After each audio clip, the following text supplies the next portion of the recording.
Here we have our pattern traced onto a steel sheet so we can check it during forging. And what I was just doing was each one of these tiles is now fit so they have a very close, tight fit to each other. No appreciable air gaps. Angles all matching, no crumbs on the corners. And let's see if we can get a look at it from the back. You don't want to see any large air gaps on those. That right there is actually not an air gap, that's just a bit of scale on the corner. And there needs to be no angle difference right here between the edge of the edge bar and the angle of the side of the tile. Those are all possible points of failure. It's hard to be too fastidious at this point because you've seen how much work has gone into it so far. And if we lose this, then we lose half of that total amount of work down the drain. No payday. It's risky work, especially when your family depends on it.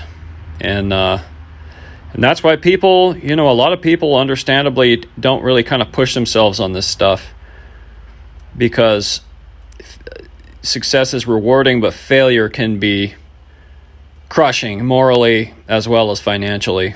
And hopefully you don't see me blow this. I've gotten pretty successful at pulling these kind of billets through, but you never want to be too optimistic. So you can see I use a strip of 15 and 20 across the top, just as kind of a clamping equalizer, clamping strap.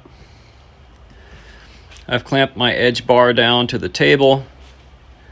The table is nice and flat, free of any welding schmutz that might stand anything up inaccurately. I've tried to spread out the clamping as much as possible, clamp everything down tight, tap it with a hammer lightly all over in the clamps to really bring everything tight together.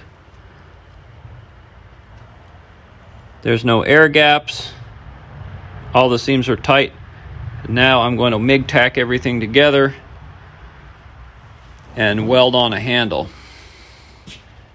Then I'll show you what that looks like when that's done.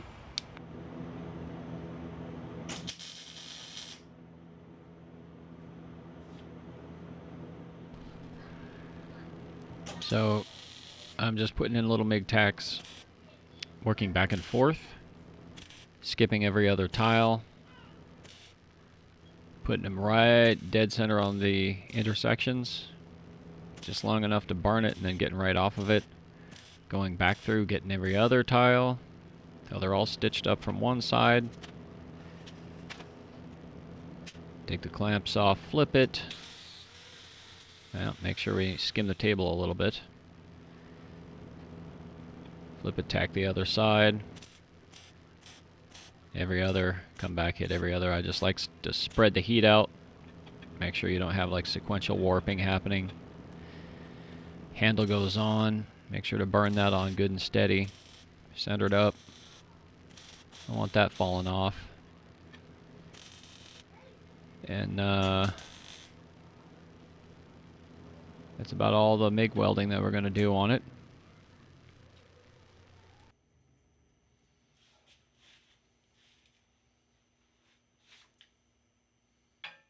Let's have a look at this. So I used a soft pad and the angle grinder to take these tacks down a little bit. I left some of it though. If you take them off too much, they will break before you get your forge weld, and then you are really in trouble and losing part of your billet almost certainly. You can see none of these opened up. You don't want any openings there. We're leaving a little bit of our tacks across the top, but we have taken the domed top off of them, so that doesn't get shoved down into the spine. Again, just flat tacks now sitting on top of every intersection. A tack on the end. Handle's welded on all the way around, good and solid. And I have even broken the corner all the way around just a little bit with the angle grinder, just to reduce any stress risers.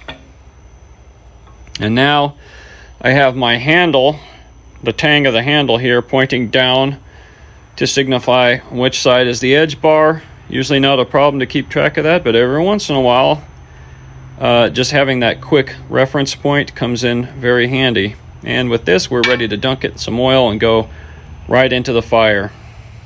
Hey, buddy. Hi. This is my son, Fire. He likes to wander into the shop and visit me. Bye-bye, Fi-Fi. Hi. Just a quick run through of turning the forge on. There I've turned the tank and the one valve on. Now gases all the way over to the solenoid on the forge, which isn't open yet. Light a torch. Get that ready. Then we're going to go over. We're going to turn the fan on. We're going to switch it over to manual mode. Now we're going to hit the gas on button. And poof, we have ignition. Turn the torch off. And then we're going to have a look at the fuel air mixture. Adjust it a little bit leaner, and we're good. I like to put it in with the forge still fairly cold on this because I don't like to shock those welds. I like to come up to temp with the forge a little bit. There you can see a bunch of that oil burning off the billet.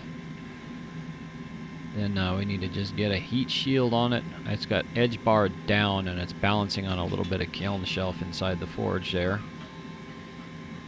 And we're going to let it cook and soak for a good little while. Right to the hammer, so hitting it edge first just a couple times, getting the whole thing on the die, and just running up and down it very lightly, alternating very quickly between hitting from the spine and hitting from the flats. The dies are flat, but they still have higher points of contact. It's inevitable. I need to grind them anyway, so that's why I'm feeding it across the die on my way, just to cover every inch of every seam lightly. I don't want to have anything not get hit, bringing everything a little bit closer together. And we're going to go back into the forge with it still quite hot. Add a good soak, give it a little grain growth, and you can see some oil from the actual hammers hitting the billet and flaming off. Again, just alternating very quickly between spine and flat, edge and flat, keeping a lot of it on the billet at once, just watching every seam, making sure nothing's going to spread apart. Just running that hammer, not hitting it very hard at all, just a pat, pat, pat from both sides, back and forth.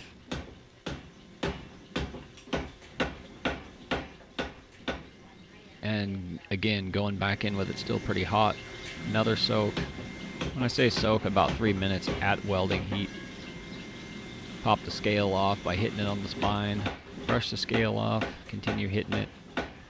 After 3 heats and 2 soaks like this, then I consider it. If it ain't welded by now, then I'm going to have problems down the road. You still need to be careful and forge it at welding heat, but we should be able to see that it looks and feels like one piece now.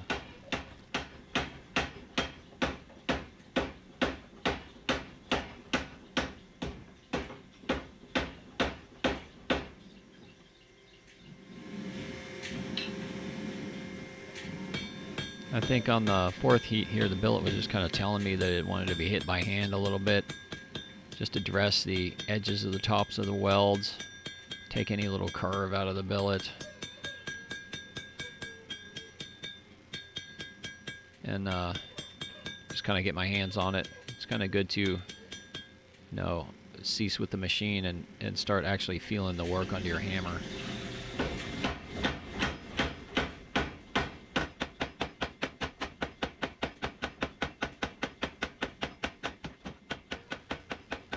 Another heat of planishing here. Just making sure we're all good because we're going to be forging the profile in on this piece. It's going to undergo some stress and we want it to be fully homogeneous before we do that. Now I'm actually drawing out the length a little bit too as I go and drawing out the the width. The billet is kind of growing in all directions from being hit on the flats here. You can see that it's quite a bit longer than when we started.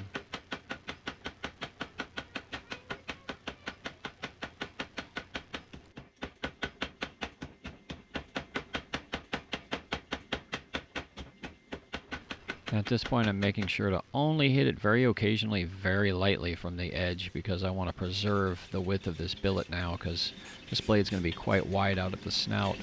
Quick brush down with the butcher block brush, and I think we'll be ready for the next step, which is cooling it down, actually. I give it a little subcritical anneal or 3, then I'm going to cool it down all the way, because I'm going to be bandsaw cutting it next.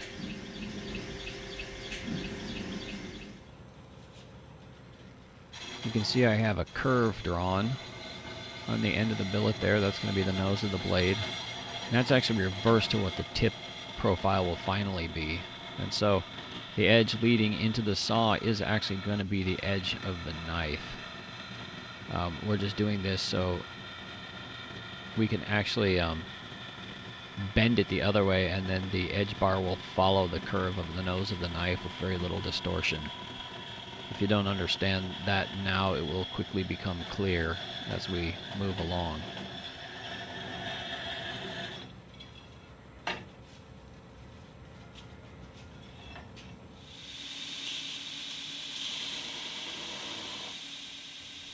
Of course, we're over here at the Broadbeck, just quickly roughing it down to the line with a 36 grit ceramic belt.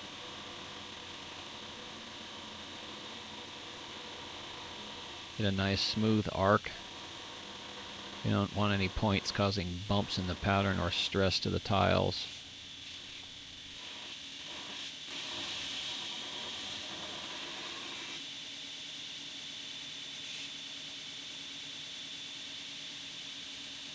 Time for a break and some nature. I'm underneath a big weeping katsura in my yard. My son calls it the jungle. That's just amazing under here. Irises. You can see the house a little bit there. Later that day. So we are now edge bar up, and we are bending our tip profile down. So the edge bar follows the curve of what will be the belly and then the tip of the knife. Then just doing this pretty gradually, making sure to correct from the side frequently. And I'm constantly moving the billet as I'm hitting it so I don't develop any flat spots. True it up from the flat here just to take any side bulge out real quick and true. Nice and hot, and we are bending it down further. It's going to be almost straight across the back right now with just a tiny little bit of drop by the time I'm done forging this tip profile in, or bending the tip profile in, really. I'm just being careful not to dent my edge bar pattern.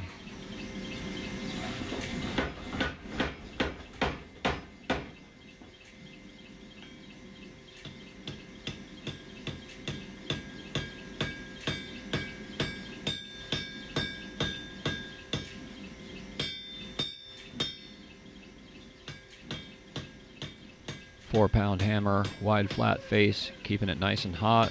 Just trying not to build too much stress. Buttering it back here, and it's looking pretty good. I think we're about there now.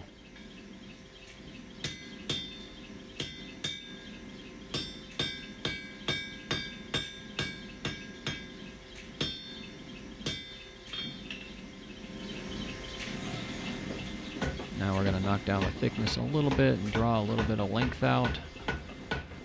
Start stretching the blade out a little bit farther. This is putting a little bit more width to it as well. We're going to need that for the percussive center of the blade out, the belly out toward the tip. This being a Bolo knife, it's forward balanced like that.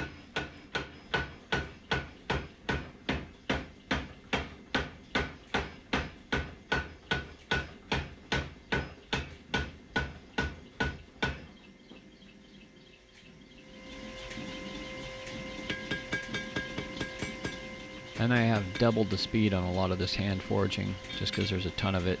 You can see me checking the pattern over there. I have the steel pattern on that little table where it's real handy for me to check.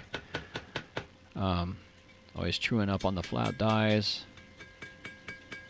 Working on the tip profile, checking it on the pattern, etc., etc.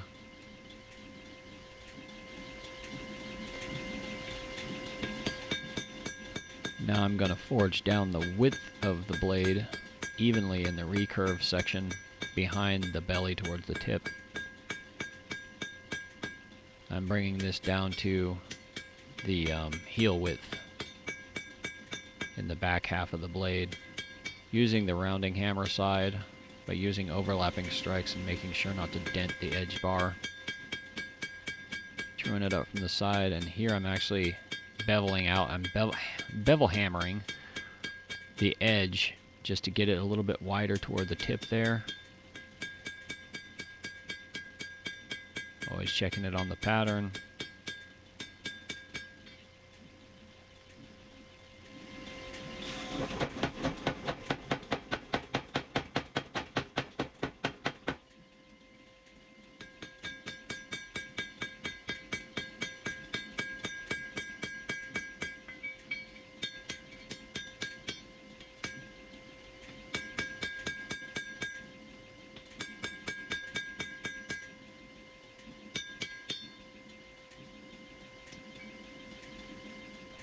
Very much keeping an eye on every single tile weld and the edge bar every step through, making sure that nothing looks amiss, and as the parts cool down they all stay the same color as each other.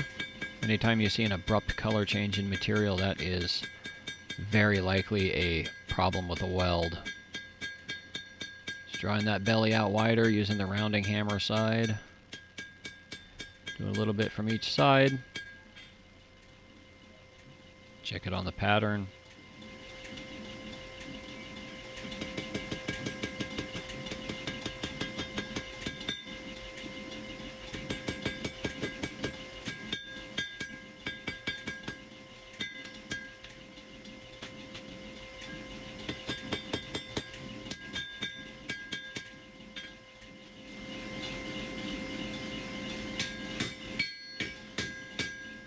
Slow myself down to normal speed again for a second just so you can get an idea of the actual pace of the work here. Sure wish I could hammer hyper fast like that in real life.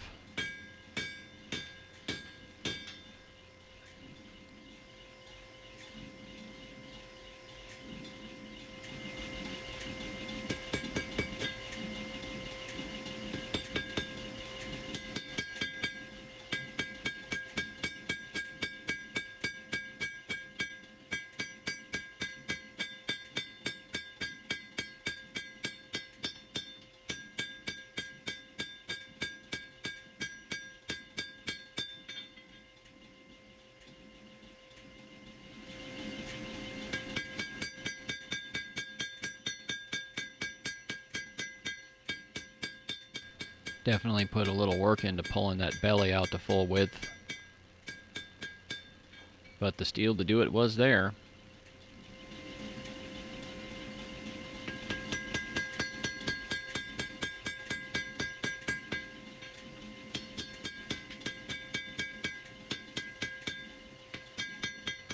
Right now I'm listening in my earbuds while I'm forging to an artist called Mark Lettieri. He's an amazing guitar player. Plays with Snarky Puppy, is where I found out about him. Killer jazz fusion band. But this guy has amazing solo albums too. And it's really creative music. Really creative, dynamic, instrumental music to forge to. I just love it. You should check it out if you like jazz or rock and roll at all.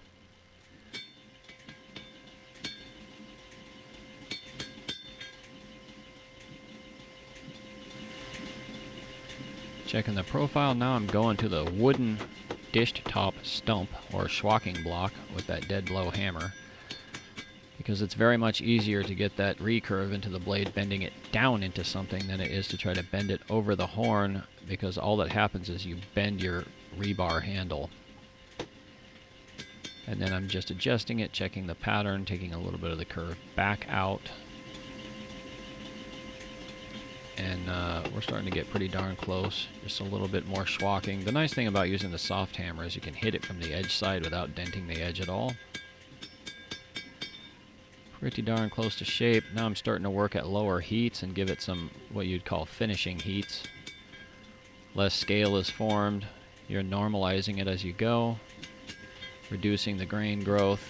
We wanted grain growth when we started because it actually ages the welds, but now we want to chill that grain back out and get it to small again so we can have a strong blade and have our edge not be chippy.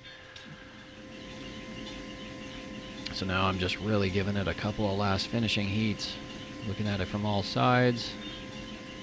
Stick it on the pattern, make sure that the beveled out portion of the edge for width there is centered up on the rest of the blade.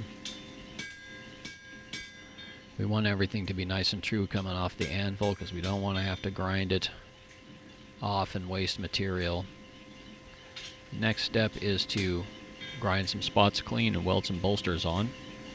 Thanks for sticking with me this far, and the next chapter should be interesting. Stay tuned, please.